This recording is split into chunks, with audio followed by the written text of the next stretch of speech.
নমস্কার। বলতে চাই আঙিনায় বাংলা পাঠশালা থেকে আপনাদের স্বাগত জানাই। আশা করি আপনারা ভালো আছেন। প্রতি বুধবারের মতো আজও আমরা উচ্চ মাধ্যমিক শ্রেণীর বাংলা প্রথম পত্র নিয়ে আলোচনা করব। আজকে আমরা কবি সুফিয়া কামালের তাহারেই পরে মনে এই কবিতাটি নিয়ে আলোচনা করব। কবিতায় প্রবেশের পূর্বে আমরা কবি সম্পর্কে দু একটি কথা জেনে নিব। কবি সুফিয়া কামাল বাংলাদেশের বিশিষ্ট কবি ও নারী আন্দোলনের পথ প্রদর্শক। তার জন্ম 1911 খ্রিস্টাব্দের 20 জুন বরিশালে। তার পৈতৃক নিবাস মূলত কুমিল্লায়। কবির পিতার নাম আব্দুল বারী এবং মাতার নাম সাবেরা বেগম। তিনি যে সময়ে এই কবির জন্ম, তখন বাঙালি মুসলমান সমাজের যে নারীদের জীবন ছিল তখন গৃহবন্দী জীবন, এবং স্কুল কলেজে পড়ার কোনো সুযোগ সে সময় মেয়েদের ছিল না। ওই সেই বিরুদ্ধ পরিবেশে প্রাতিষ্ঠানিক শিক্ষা লাভের কোনো সুযোগ ছিল না কবির।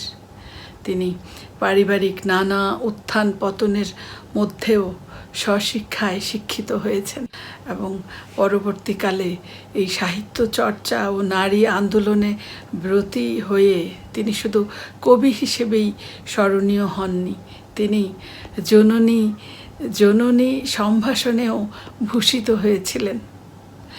এই সুফিয়া কামালের উল্লেখযোগ্য গ্রন্থগুলো হলো সাজের মায়া কানন, কেয়ার কাটা, তারপর উদাত্ত পৃথিবী, এবং এছাড়াও তিনি আরও অনেক গল্প, তারপর ভ্রমণ কাহিনী, প্রবন্ধ এবং স্মৃতিকথা রচনা করেন। বাংলা একাডেমি পুরস্কার 21 পদক এবং নাসির উদ্দিন স্বর্ণ পদক সহ আরও নানা পুরস্কারে তিনি ভূষিত হন। সুফিয়া কামাল 1999 খ্রিস্টাব্দের 20 নভেম্বর মৃত্যুবরণ করেন।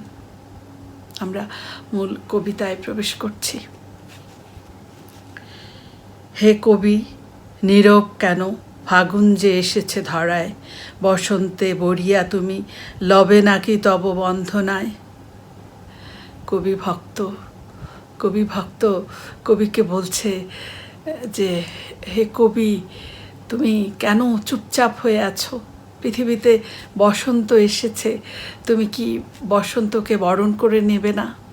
অর্থাৎ কবি ভক্ত বলছে যে তোমার লেখা যে কবিতা গান, সেখানে কি তুমি বসন্তের কথা লিখবে না, বসন্তকে বরণ করবে না? কহিল সে স্নিগ্ধ আখি তুলি, দক্ষিণ দুয়ার গেছে খুলি। এবার কবি বলছে স্নিগ্ধ আখি তুলি, যে দক্ষিণ দুয়ার এটা কি খুলে গেছে, মানে বসন্তের যে দক্ষিণা বাতাস সেটা বইতে শুরু করেছে কিনা, এটা প্রশ্ন করছে কবি। এই প্রশ্নের মধ্য দিয়ে তিনি মূলত নিজের উদাসীনতাকে বুঝিয়েছেন। বাতাবি নেবুর ফুল ফুটেছে কি আমের মুকুল, দক্ষিণা সমীর তার গন্ধে গন্ধে হয়েছে কি অধীর আকুল। মানে বসন্তকালে যে বাতাবি নেবুর ফুল ফোটে এবং আমের মুকুল যে প্রকৃতিতে আমরা দেখতে পাই, এবং দক্ষিণা বাতাস এটা যে আসে, সেটা কবি প্রশ্ন করছেন যে এগুলো কি দেখা যাচ্ছে বসন্ততে। অর্থাৎ কবি যে সেটা খেয়াল করেননি, এটা বোঝাতে চেয়েছেন যে সেদিকে কবির খেয়াল নেই। এখনো দেখনি তুমি, কহিলাম কেন কবি আজ এমন উন্মনা তুমি, কোথা তব নবপুষ্প সাজ। এবার সেই কবি ভক্ত বলছে যে বসন্তে এগুলো তো ফুটেছে, তুমি এখনো দেখনি। মানে ভক্ত কবিকে প্রশ্ন করছে যে কেন তুমি এরকম উদাস হয়ে আছো, উন্মনা, মানে তোমার কেন মন নেই। এবং পুষ্প সাজ বলছে যে তুমি কি নিজে সাজবে না সেই ফুল দিয়ে, পুষ্প দিয়ে। এবং তোমার কবিতায় সেই ফুলের ব্যবহার, এই বসন্তের যে সৌন্দর্য, এগুলো কি আমরা দেখতে পাবো না? এরকম প্রশ্ন করছে কবি ভক্ত। তারপর কহিল সে সুদূরে চাহিয়া, অলখের পাথার বাহিয়া, তরি তার এসেছে কি, বেজেছে কি আগমনী গান, ডেকেছে কি সে আমারে, শুনি নাই রাখিনি সন্ধান। এবার কবি দূরে তাকিয়ে বলছে যে সেই যে দূরের পাথার মানে সমুদ্র, সেই বাহিয়া মানে বেয়ে, সেই পাথার থেকে মানে সমুদ্র থেকে তরি অর্থাৎ নৌকা, সেই সমুদ্র থেকে নৌকা এসেছে কি, বলছে যে বসন্তের যে আগমনী গান সেটা কি বেজেছে, কবি বলছে। তারপর আবার বলছে যে আমাকে কি সেটা ডেকেছে, কবি প্রশ্ন করছে যে আমি সেটা শুনিও নি এবং আমি সেটা সন্ধানও রাখিনি। কিছুটা অভিমানের সুর কবির কণ্ঠে। কহিলাম ওগো কবি, রচিয়া লহনা আজ গীতি, বসন্ত বন্ধনা তব কণ্ঠে শুনি এই মোর মিনতি। এবার কবি ভক্ত বলছেন যে তুমি তোমার কবিতায় সে বসন্তকে নিয়ে একটু লিখো না, একটু বন্ধনা, এটা তুমি কেন লিখছো না? এ কবি ভক্তের কণ্ঠে প্রার্থনা, আহ্বান কবির প্রতি। কহিল সে মৃদু মধু স্বরে, নাই হলো নাই হোক এবারে, আমারে গাহিতে গান বসন্তেরে আনিতে বরিয়া, রহেনি সে ভোলেনি তো এসেছে তা ফাগুনে সরিয়া। এবার কবি মৃদু স্বরে বলছে যে এবার নাইবা হলো, নাইবা আমি বসন্তকে বরণ করলাম, সে তো সেজন্যে ভুল মানে সেটা তো সেজন্যে এবার আসতে তো সে ভোলেনি, আমি তারে যে বরণ করিনি সে তাতে কি হয়েছে, সে তো ঠিকই ফাগুনের মধ্য দিয়ে এসেছে। এটা বলছে কবি অভিমান করে। কহিলাম ওগো কবি, অভিমান করেছ কি তাই, যদিও এসেছে তবু তুমি তারে করিলে বৃথাই। বলছে যে তুমি অভিমান করছো কবি। এবার কবি ভক্ত বলছে যে তুমি এই যে তাকে বন্ধনা করনি, সেজন্য মনে হচ্ছে যে তুমি যে তাকে নিয়ে গান লেখনি, কবিতা লেখনি, তাকে বন্ধনা করনি, মনে হচ্ছে এবারে তার আশাটাই বুঝি বৃথা হয়ে গেল, কবি ভক্ত বলছে। কহিল সে পরম হেলায়, বৃথা কেন ফাগুন বেলায়, ফুল কি ফোটেনি শাখে, পুষ্পারতি লভেনি কি ঋতুর রাজন, মায়াবী কুড়ির বুকে গন্ধ নাহি, করে নাই অর্ঘ্য বিরোচন। এবার অনেকটা অভিমানে অবহেলায় কবি বলছেন যে বৃথা বৃথা কেন বলছো, বৃথা কেন হবে, এই বসন্তে কি ফুল ফোটেনি, ঋতুরাজ বসন্ত সে কি এই ফুলের যে বরণ করে নেয়া সেটা কি তিনি বরণ হননি? বলছেন যে বৃথা হয়নি, বৃথা কেন হবে, কবি অভিমানে এটা বলছেন। হোক তবু বসন্তের প্রতি কেন এই তব তীব্র বিমুখতা, কহিলাম উপেক্ষায় ঋতুরাজে কেন কবি দাও তুমি ব্যথা। বলছে যে কেন যে কবি তোমার এরকম তুমি মুখ ফিরিয়ে রয়েছো বুঝতে পারছি না, কবি ভক্ত কবিকে বলছেন। কহিল সে কাছে সরে আসি, কুহেলি উত্তরি তলে মাঘের সন্ন্যাসী, গিয়াছে চলিয়া ধীরে পুষ্পশূন্য দিগন্তের পথে, রিক্ত হস্তে তাহারেই পরে মনে, ভুলিতে পারি না কোনো মতে।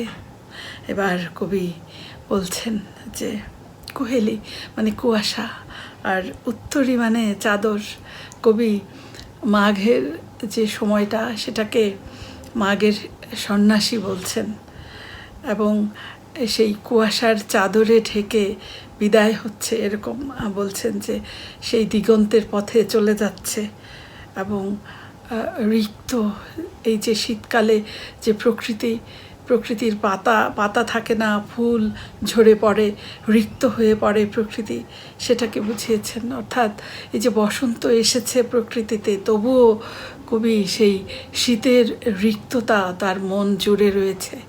মূলত কবি তার যে প্রথম স্বামী, যিনি কবির সাহিত্যের উৎসাহদাতা, তার আকস্মিক মৃত্যুকে কবি ভুলতে পারে না, এবং কবি সেই যে শোকাচ্ছন্ন অবস্থা সেটা থেকে কিছুতেই বেরোতে পারেন না। মূলত কবির এই দুঃখ, বিরহ, ব্যথা এই কবিতায় ফুটে উঠেছে।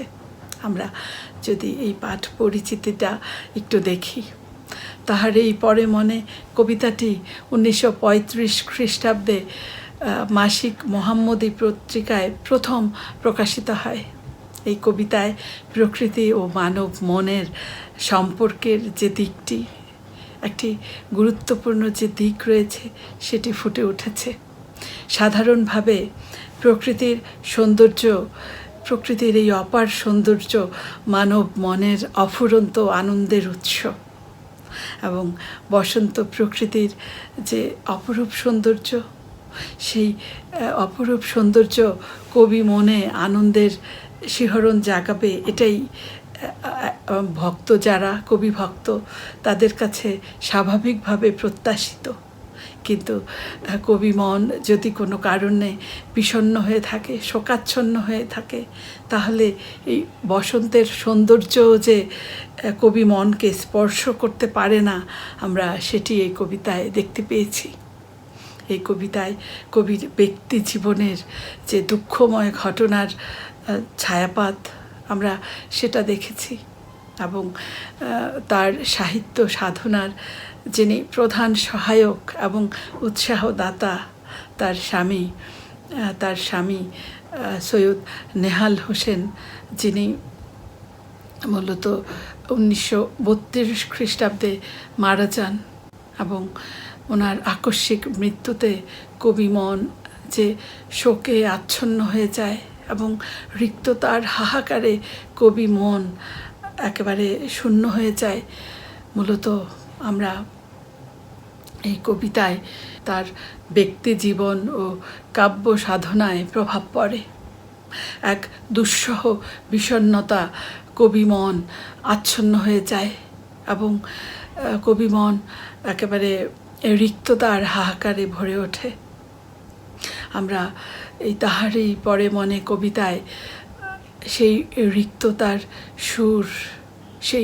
রিক্ততার সুরে আচ্ছন্ন হতে দেখি, এবং এই বসন্তকাল এলেও কবি মন যে উদাসীন হয়ে থাকে, এবং অন্তর জুড়ে সেই রিক্ত শীতের যে করুণ বিদায়ের সুর, বিদায়ের বেদনা বাজতে থাকে, সেটি স্পষ্ট হয়ে ওঠে।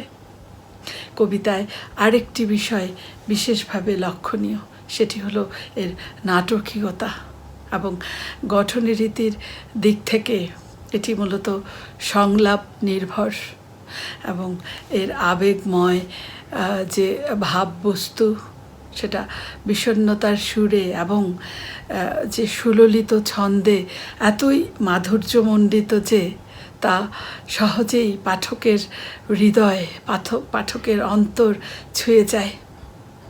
আজকে আমাদের বাংলা পাঠশালায় আলোচনা এখানেই শেষ হলো। যদি কোনো জিজ্ঞাসা বা কোনো মন্তব্য থাকে, সেটা আপনারা কমেন্টে লিখে জানাতে পারেন। আপনারা এই বাংলা পাঠশালা এবং বলতে চাইকে সাবস্ক্রাইব করে এর পাশে থাকতে পারেন। আবারও আগামী বুধবারে কথা হবে বাংলা পাঠশালায়। ততক্ষণ আপনারা সুস্থ থাকুন এবং ভালো থাকুন। শুভরাত্রি।